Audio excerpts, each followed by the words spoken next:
Picking up where the previous episode left off, Issei is still attempting to make sense of everything and asks if Rias is a devil, only for her to respond, Yes, I did.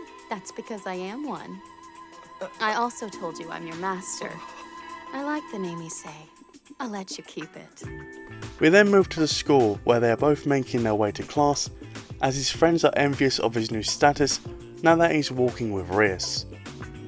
Panning up, there is an ominous conversation between Rias and Sona that gives the impression that Issei is more complex than we realise, but she is the only one aware of that. We jump to the afternoon where Kiba picks up Issei and he meets the other Occult Research Club members there, Akino and Koneko. With that, Rias explains that the club is only a facade and everyone there is actually a demon, whereas the person from yesterday was actually a fallen angel. Issei is startled when Rias gives the name of his girlfriend, Yuma Amano. As Issei prepares to go, Rias presents a picture of the two of them and explains that it wasn't a dream. She was a fallen angel, and the reason no one remembers her is because they all possess the ability to erase people's memories. However, everyone's memories were erased because she succeeded in her mission to murder Issei, if he was strong enough to be viewed as a threat. Issei learns that he possesses a sacred gear, which is something that is only found in a select few and is said to be extremely uncontrollable. He tries to bring up his arm and focus, but is unable to do so. Wondering if he really is that good, he then queries how he is still alive if he was killed by Yuma. A flyer that was handed to him is shown to have beckoned Rias, and it is revealed that Issei is now her servant. We then switch to Issei riding his bike, promised that if he performs well on his deliveries, he would eventually be rewarded with his own servants. Issei sets his sights on getting his own harem. After finishing, he is required to accept one of Koneko's jobs, where because he is unable to teleport, he has to use his bike. Although he was initially turned away, he was eventually let inside, and despite not being able to perform any tasks like Koneko could, he managed to engage in a discussion about Dragon Ball Z with the client. On the way back, Issei is being assaulted by another fallen angel. Standing his ground, he chose to confront and use his abilities for the first time, thrusting the fallen angel away. Due to their current situation, Issei is being reprimanded by Rias in the next scene. The following morning, Issei wakes up feeling as if he's made Rias angry. He decided to go out and just then runs into a girl. After picking the stranger up, she asks Issei if he would assist her because she's unfamiliar with the area and lost. She reveals that she is a nun who was assigned to the local church. As she is explaining this, she also uses her power to heal a boy's scraped knee. They walk together a while longer, however due to Issei's body acting strangely at the side of the church, they exchange names, letting us know that her name is Azia. Going back, Rias warns Issei not to enter the church and warns him not to associate with anyone from there since they have the power to erase devils and leave them dead with no hope of resurrection. Later, when the Occult Research Club was dispatched to kill a wandering devil, Rias inquired as to Issei's familiarity with the game of chess, whereas it explained that each devil has a chess piece designated as an evil piece allotted to them. It's explained to Issei what each of them is when they encounter the stray devil. Rias is the king, Kiba is the knight with a reputation for speed and swordplay, Koneko is a rook with a reputation for strength, Akino is the queen with the advantage over all the other pieces, and Issei is, well, a pawn. Issei was given another summoner mission after they all defeated a stray, and when he arrived at the residence to begin the mission, he saw that it was unlocked and immediately fell off. When he goes inside, he sees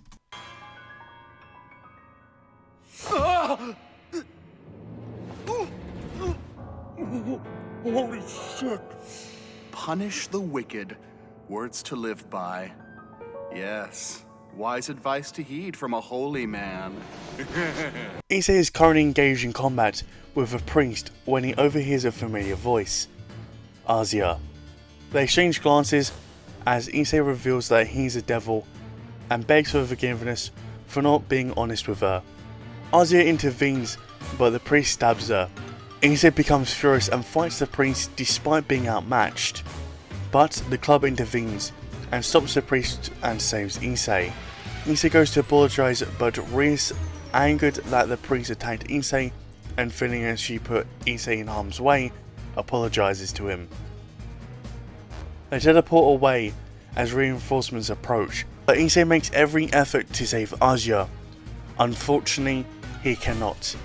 But before he goes away, he promises her to meet again. Go without me. Please go. I'll see you soon. Trust me, I will.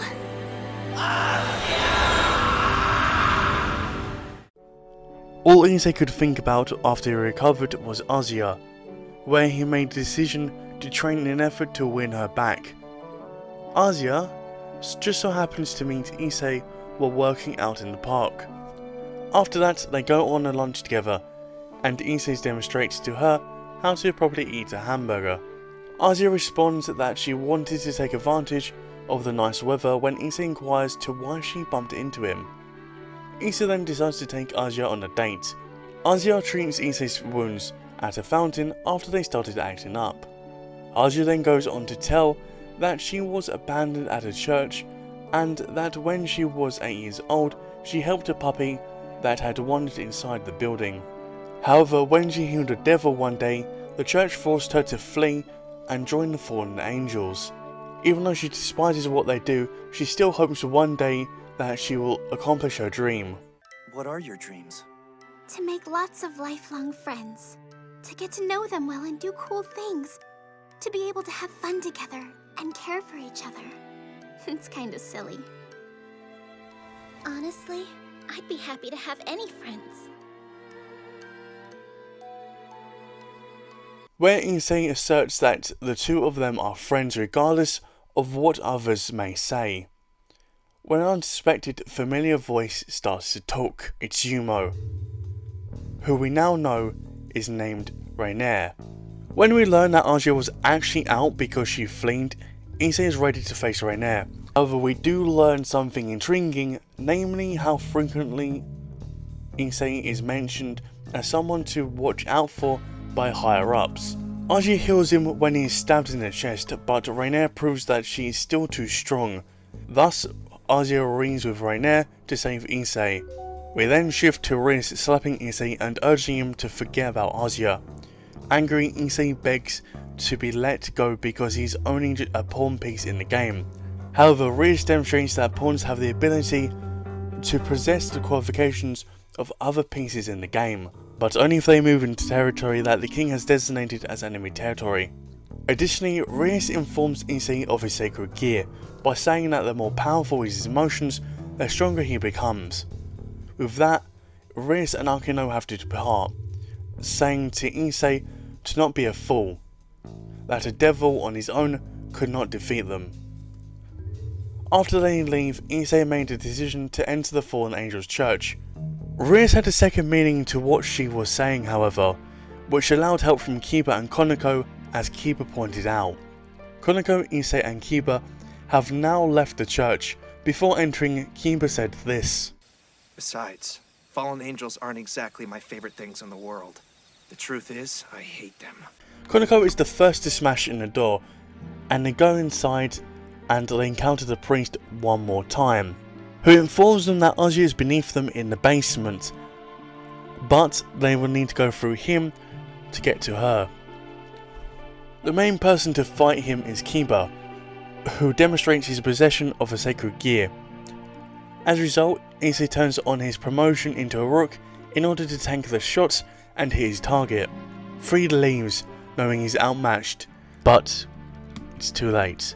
The ritual's intended result was to obtain her sacred gear. The power of Twilight Healing is finally released by 𝕋𝕤𝕒𝕒. The power of Twilight Healing is required by 𝕋𝕤𝕒𝕒 as we pick up where we left off.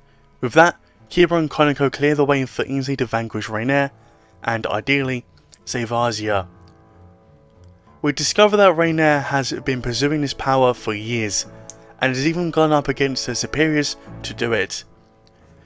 Issei becomes enraged and says he finds it hard to believe he ever loved her, insisting that his love for her was genuine and never motivated by lust. But he needed to know why she went along with the date in the first place. We even find out her name had to do with her scheme to kill Issei at dusk. With that, 𝕋𝕤𝕒 continues to tease and humiliate Issei, driving him further into despair. Driving him to the edge, Issei departs with Asuya while promising Kiba and Koneko that he will get stronger. Issei puts her down as she enters the chapel, but it's already too late. She passes away in his arms after saying farewell to the only friend she ever known. I never wanted to make you cry. Oh, Issei, I'm sorry. Goodbye.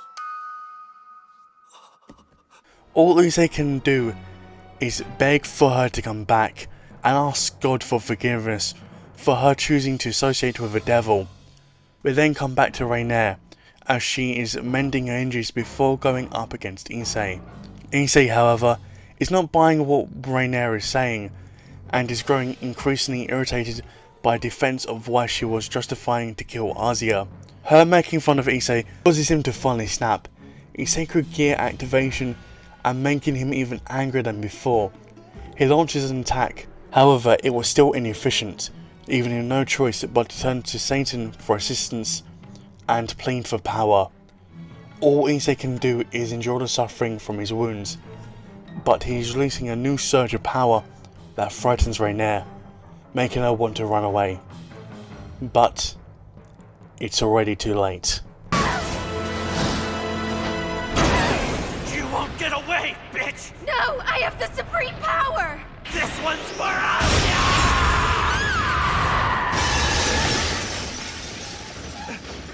We learn, however, that Rias asked everyone to remain in reserve so that Issei might face 𝕋𝕤𝕒. Koneko then places her back at Rias' feet. We learn that the only reason Rias became involved in all of this was because she was defending Issei from all the other pursuing fallen angels. Rias also brings up the fact that the sacred gear is actually called the Red Dragon, boosting his power every 10 seconds. It has the ability to transcend both God and a devil at command. 𝕋𝕤𝕒, however, plays one more trick on Issei. Issei, please. I'm sorry. I know I said some mean things to you, but I didn't have a choice. I had to fulfill my role as a fallen angel. Yuma. I mean, if I really didn't care, would I still be wearing your gift? Please don't tell me you forgot. You bought it for me, don't you remember? It reminds me of you. You wouldn't let them hurt me, would you, Issei? Shut up. I don't buy it. Rias, please. I can't do this. You've toyed with my servant's emotions for the last time. Be gone!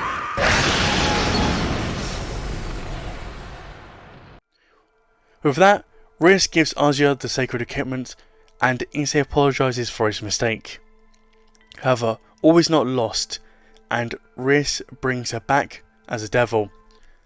As a result, Issei is now formally designated as a protector. The next day, Issei asks Rias if her team would have additional pawns. However, it's later discovered that she used all 8 of them to save Issei, claiming that he must become the most powerful pawn and that the sacrifice was well worth it. Rias gives him a kiss after that. When Asuya comes in the room, with that, Rias asked how she feels about becoming a devil.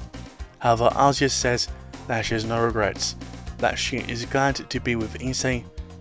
With that, an ominous set of characters is shown. We learn that Asuya will be moving into a new house, and that Rias will arrange for her to do so, as well as to arrange for Issei's training.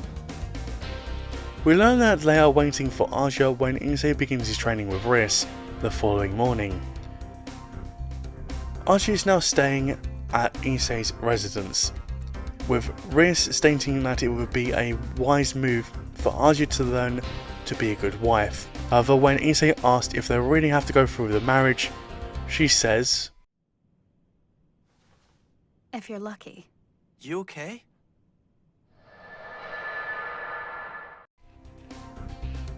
When both of them return, Rias wants Āzia to start handing out flyers, but Issei's request to go in her place.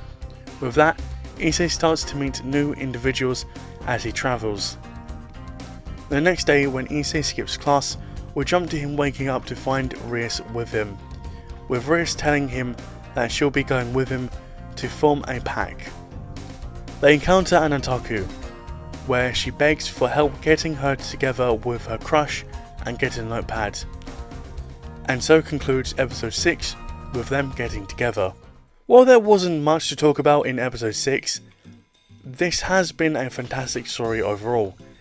Season 1 of High School DxD may be divided into 2 parts: Issei's trauma and development of his relationship with Āzia, with the next 6 episodes focusing on Rias and more. Now we'll have to wait until next time. So if you want to see that, please subscribe and like the video. With that out of the way, I believe they did a good job of displaying trauma, confusion and growth. While I previously stated that the first half of season 1 is primarily about his relationship with Āzia, it nevertheless goes out of its way to show the relationship with the other members, particularly Rias. We watch Issei doing his hardest to impress Rias, and while she may appear to be annoyed or disappointed with Issei, we see how she truly feels through her behaviours. Towards the later half, we witness how much trust she has in Issei and how much she worries about him. There is a lot more planted here, but I'll leave that until another time. Thank you for viewing today's video. Please check out the High School DxD playlist down below, and I'll see you all next time. Take care, everyone.